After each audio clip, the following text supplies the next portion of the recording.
Bab ke-59. Bulik Muna terkejut bukan main mendengar apa yang dokter katakan. Pasien hamil, ujar dokter itu dengan tegas, sambil menunjukkan hasil pemeriksaan yang menyatakan anak Bulik Muna itu sedang mengandung. Pikiran Bulik Muna seakan tidak bisa menerima kenyataan itu. Hamil? Bagaimana bisa? Vika yang selama ini selalu dia banggakan, selalu jadi anak baik-baik, tiba-tiba saja hamil. Tentu saja, dia menolak percaya. Dokter, Anda pasti salah. Itu tidak mungkin. Teriak Bulik Muna. Matanya melotot penuh kebingungan dan ketidakpercayaan. Suaranya bergetar, seakan tak mampu menerima kenyataan pahit itu. Dokter dengan sabar mencoba menjelaskan, memberikan penjelasan medis dengan kata-kata yang terperinci, agar Bulik Muna bisa memahaminya. Begini, Bu, kami sudah melakukan tes. Hasilnya menunjukkan bahwa pasien memang sedang hamil. Kami bisa membantu untuk memeriksa lebih lanjut apakah kondisinya sehat atau tidak setelah usaha percobaan menggugurkan ini. Jelas dokter itu. Pasien.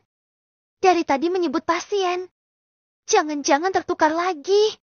Anakku, anak baik-baik. Dia tidak mungkin hamil di luar nikah. Dia pasti menjaga kehormatannya. Hanya ada satu pasien yang masuk sore ini di UGD, Bu. Hanya atas nama Vika. Jadi tak mungkin akan tertukar. Jelas dokter. Apalagi, pasien Vika mengalami pendarahan karena menelan pil penggugur. Penjelasan itu tidak membuat Bulik Muna tenang. Malah, hatinya semakin sesak dan marah. Pikiran-pikirannya berlarian tanpa arah. Tak terbayangkan olehnya bagaimana bisa anaknya yang selalu ia jagakan dengan penuh kasih sayang ternyata hamil di luar nikah. Bulik Muna tak bisa menahan emosi, dan seketika itu juga, ia pingsan.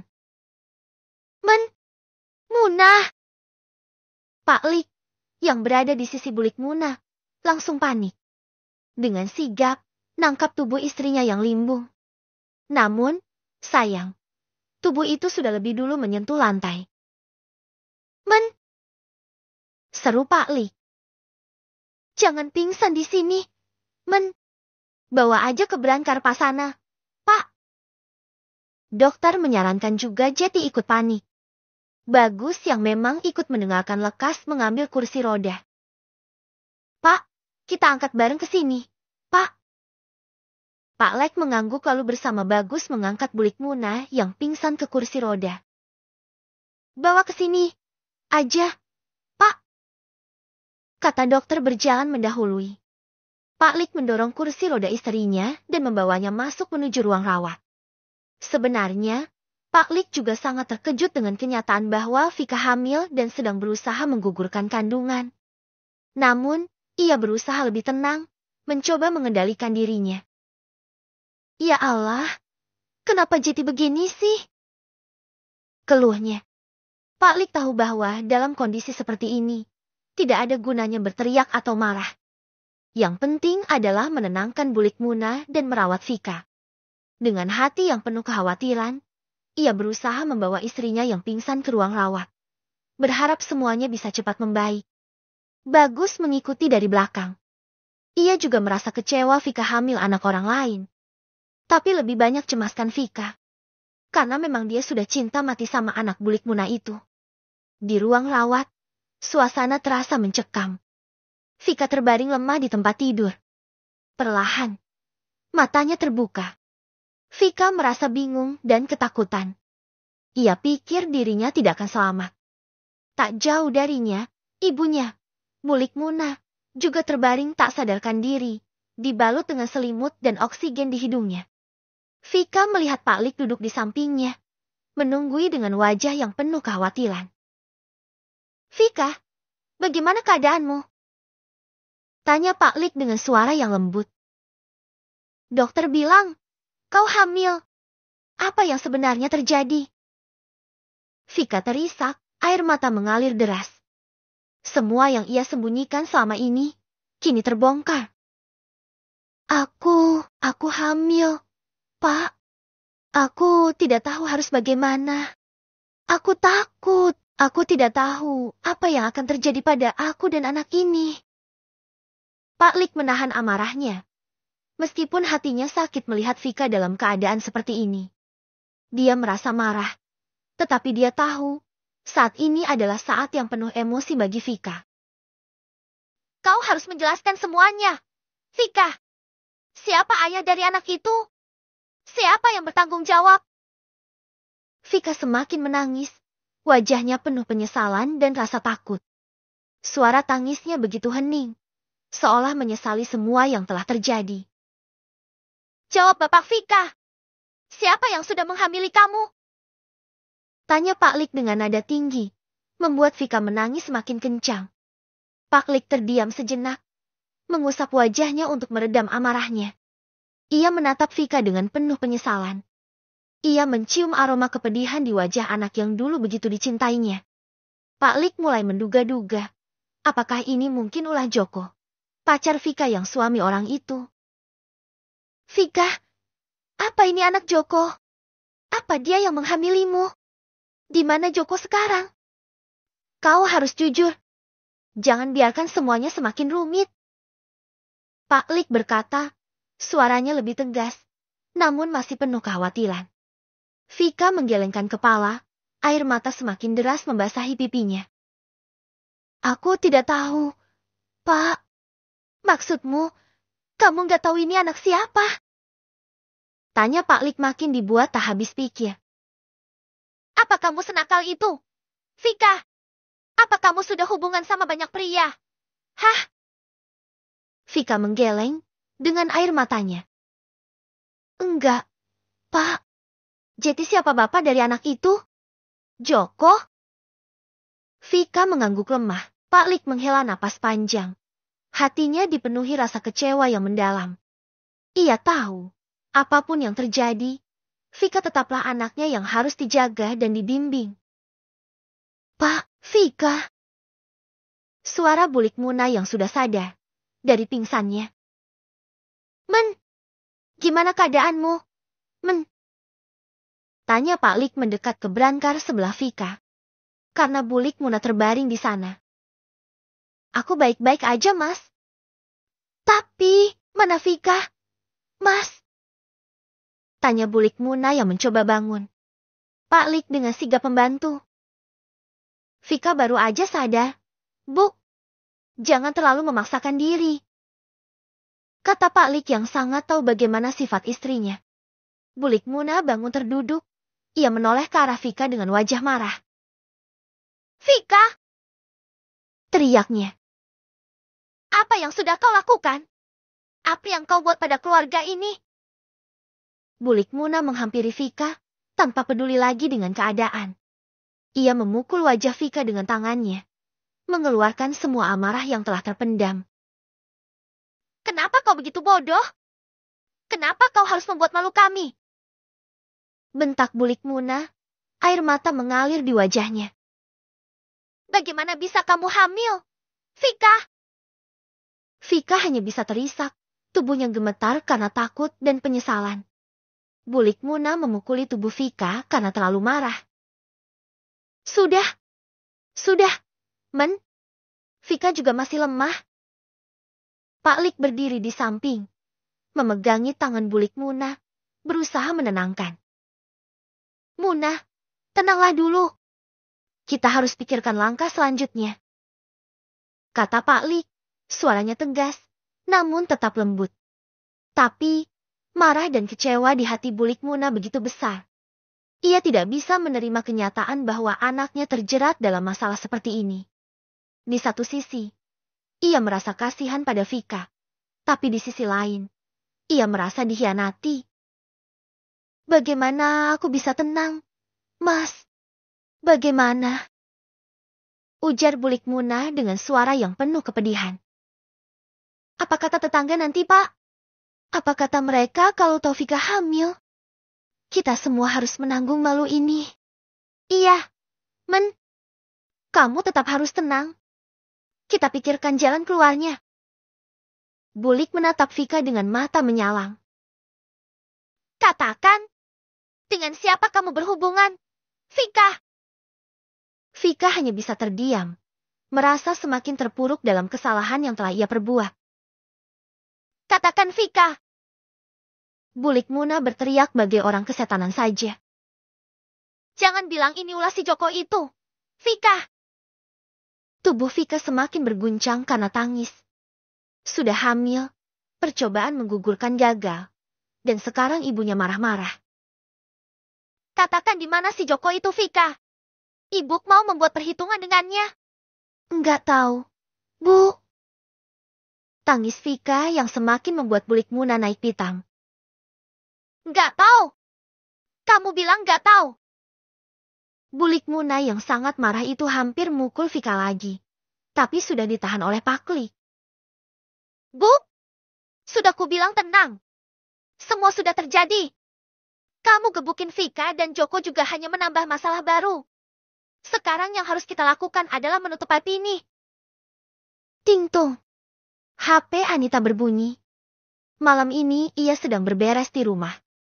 Ia ambil HP-nya dan mengecek siapa yang mengirim pesan. Shh. Si Panji ini masih aja kirim pesan. Gerutunya. Ia mengetik dan hendak membalas namun, sudah ada balasan muncul yang membuat mata Anita melebar tak percaya. Hih, akulah belum balas. Ini yang balas siapa sih? Gerutu Anita setengah berteriak kesal. Kamu kenapa, Nita? Mas Aryo baru keluar dari kamarnya. Terheran Anita marah-marah sendiri. Gak apa-apa, Mas. Kata Anita. Tadi siang Mas Aryo sama Panji Jeti makan siang bareng. Jeti. Dia ngadu. Mas Aryo tertawa. Ngadu apaan? Ngaduin kamu. Godanya. Emangnya enggak? Anita balik bertanya. Ia lupakan sejenak masalah siapa yang menggantikan dirinya membalas pesan Panji. Enggak lah. Orang kami ngomongin kerjaan. Makan siang. Sekalian meeting divisi. Apa yang Aryo katakan gak sepenuhnya salah. Dia memang sudah membuat janji akan makan siang bersama, dan dia penuhi. Tapi, ia tak mau hanya berdua karena sudah cukup tahu bagaimana Panji memandang dirinya dan Anita. Jeti, untuk menghindari pembicaraan masalah pribadi, Mas Aryo sengaja mengajak beberapa temannya untuk makan siang bersama. Jeti, Mas gak ngomongi Anita sama Panji kan? Enggak. Kamu pengen banget diomongi ya? Anita mencebik. Mas Aryo tertawa.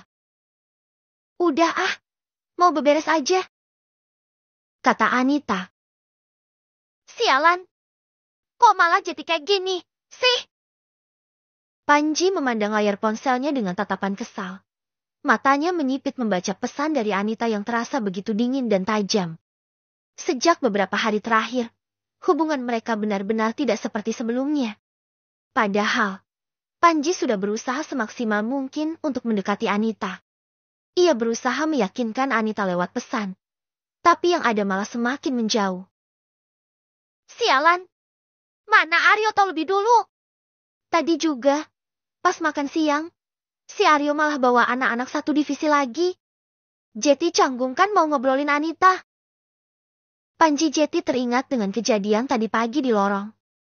Panji merasa seolah-olah sedang terperosok dalam kesalahpahaman yang begitu dalam. Ini semua gara-gara Sasa. Rasa frustrasi semakin memuncak dalam diri Panji.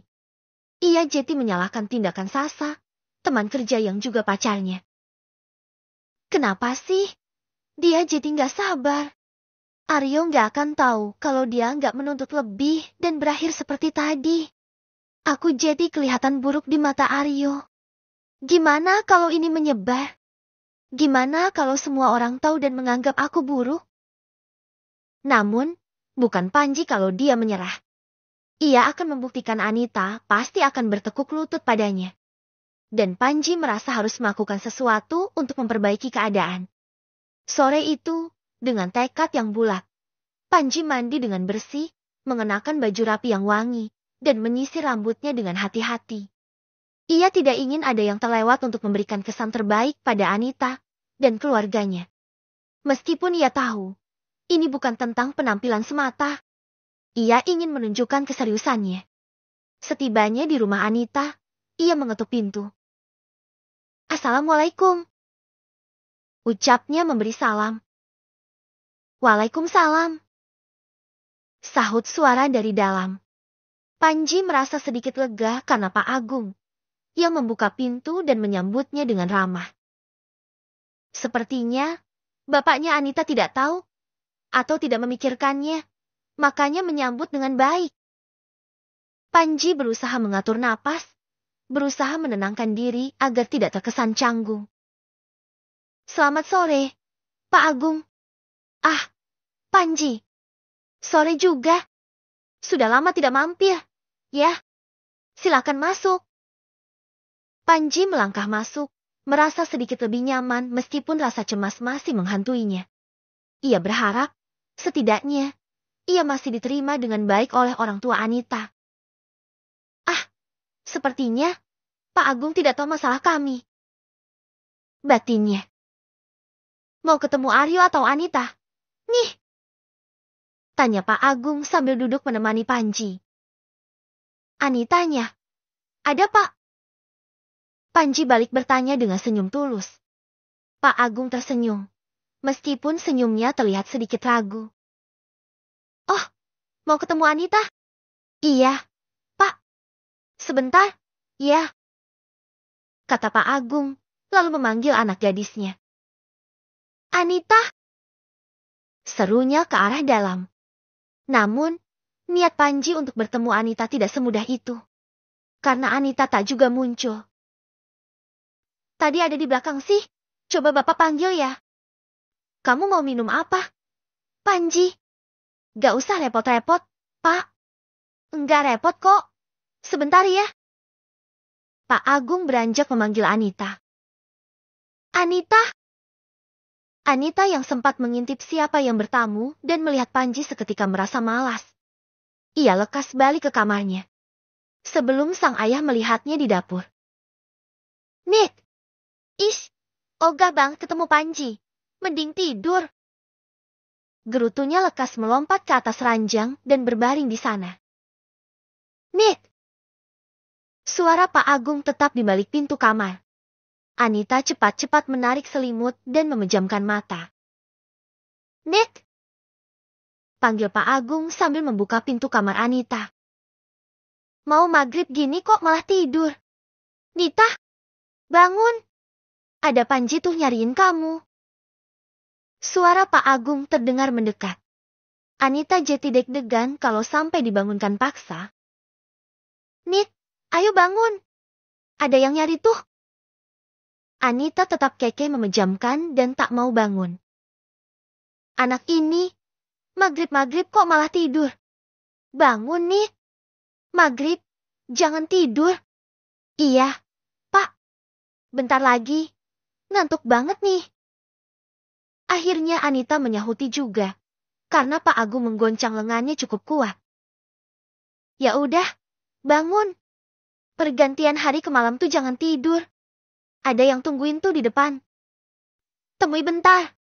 "Iya, Pak." Pak Agung keluar dari kamar. Anita menghela napasnya. Malas banget ketemu Panji. Ngapain sih? Dia datang ke rumah segala. Bukannya dia sudah punya pacar? Apa masih mau deketin aku karena tak enak pada Mas Aryo? Gerutunya. Saat Panji sedang menunggu sendiri di ruang tamu, tiba-tiba sosok Mas Aryo muncul di ambang pintu. "Panji! Mas Aryo! Ada apa? Panji? Kok sampai ke rumah? Ada yang mau dibicarakan?" Tanya Mas Aryo dengan nada yang masih sama seperti biasanya. Panji merasa inilah kesempatan yang harus ia manfaatkan. "Mas Aryo." Mas Aryo duduk menemani Panji. "Ada apa? Tadi siang kita nggak jadi ngobrol karena situasi nggak memungkinkan." "Oh, jadi karena itu kamu kemari?" "Nggak juga sih, Mas. Mau ketemu Anita juga." "Anitanya? Lagi tidur tadi? Kata Mas Aryo berdusta. Ia muncul ke ruang tamu karena Anita mengirim pesan padanya agar segera mengusir Panji yang datang ke rumah. Oh, gitu ya. Panji terlihat lemas. Iup, hanya terlihat. Jeti mau ngomong apa? Tanya Mas Aryo langsung. Aku hanya ingin meluruskan beberapa hal. Mas, meluruskan apa? Yang tadi di lorong itu. Gak sepenuhnya benar. Aku gak enak dibilang macam-macam dekat sama Anita. Dikira aku ini hanya memanfaatkan saja. Panji membuat alasan. Tapi, Panji, yang tadi aku dengar tidak begitu. Telingaku ini masih berfungsi dengan sangat baik. Kamu bilang, kamu tak enak dan takut penolakanmu pada Anita akan berimbas dan menghambat karirmu, kan? Kenapa sekarang sudah berubah lagi? Panji kehilangan kata-katanya. Ucapan Mas Aryo tepat mengena. Lidah Panji terasa keluh dan ia susah payah meneguk ludahnya sembari berpikir. Tapi semuanya hanya salah paham. Aku ingin meluruskan semuanya. Yang Mas Aryo dengarkan tidak semuanya. Mas Aryo mengangkat alisnya. Jeti, kamu pikir ini semua hanya salah paham? Tanyanya skeptis. Ya, benar. Aku merasa ada banyak hal yang belum sempat aku jelaskan. Aku ingin memperbaiki semuanya. Panji merasa sudah mendapatkan kesempatan bicara, dan ia tak ingin melewatkan. Ia akan mencoba mempengaruhi Mas Aryo. Apa Mas Aryo udah tahu kalau Anita punya hubungan dengan lelaki lain? Aku pernah cerita kami bertemu di mall, kan? Anita bilang sendiri kalau itu pacarnya. Aku merasa dipermainkan. Tapi, aku dan Anita sudah bicara tadi, dan kami sudah baik-baik. Tapi, wanita tadi, Sasa. Mas Aryo sudah cukup tahu, dan ia tak bisa dipengaruhi sebenarnya. Tapi, ia ingin mendengar dan melihat akan sejauh mana Panji mencoba hal yang sia-sia ini. Iya, Sasa. Dia pikir aku hanya membuang waktu dengan berhubungan dengan Anita. Aku sempat terpengaruh. Sejujurnya, aku terpaksa berkata seperti tadi agar dia juga berhenti membujukku. Panji, sebenarnya. Permisi. Tiba-tiba, dari luar terdengar suara orang bertamu. Ucapan Mas Aryo terjeda dan ia melihat ke arah luar. Iya, silakan. Ada apa? Ya, apa ini rumahnya Pak Agung? Tanya orang dengan seragam salah satu dealer motor. Iya, benar. Mbak Anitanya ada. Ada apa ya, Mas? Mau antar motor, Mas? Hah? Mas Aryo terkejut mendengar tiba-tiba ada dealer yang mengantar motor dengan atas nama adiknya. Motor? Panji yang duduk di dalam juga terkejut. Motor? Apa Anita beli motor? Bukannya dia udah ada motor. Tapi uang dari mana? Batinnya ikut keluar. Mata Panji terbelalak lebar saat melihat sebuah Vespa Matic baru diturunkan dari pikap. Vespa Matic? Mas Aryo sampai menoleh pada Panji yang hampir berteriak itu. Dari mana ya? Mas, adikku nggak bilang beli motor Matic. Mas Aryo juga penasaran. Anita Uang sempat mengintip dari jendela kamarnya juga terbelalak melihat ada motor Vespa Matic yang terparkir di depan rumah. Ia lekas keluar dari kamarnya. Apa ini, Mas? Tanya Anita ikut keluar di teras. Kamu beli motor? Mas Aryo balik bertanya pada Anita. Enggak. Terus, ini dari mana? Anita menggeleng. Salah alamat gak, Mas? Tanya Panji pada petugas dealer. Gak, Mas. Ini rumahnya Mbak Anita anaknya Pak Agung kan? Alamatnya sudah benar di sini soalnya.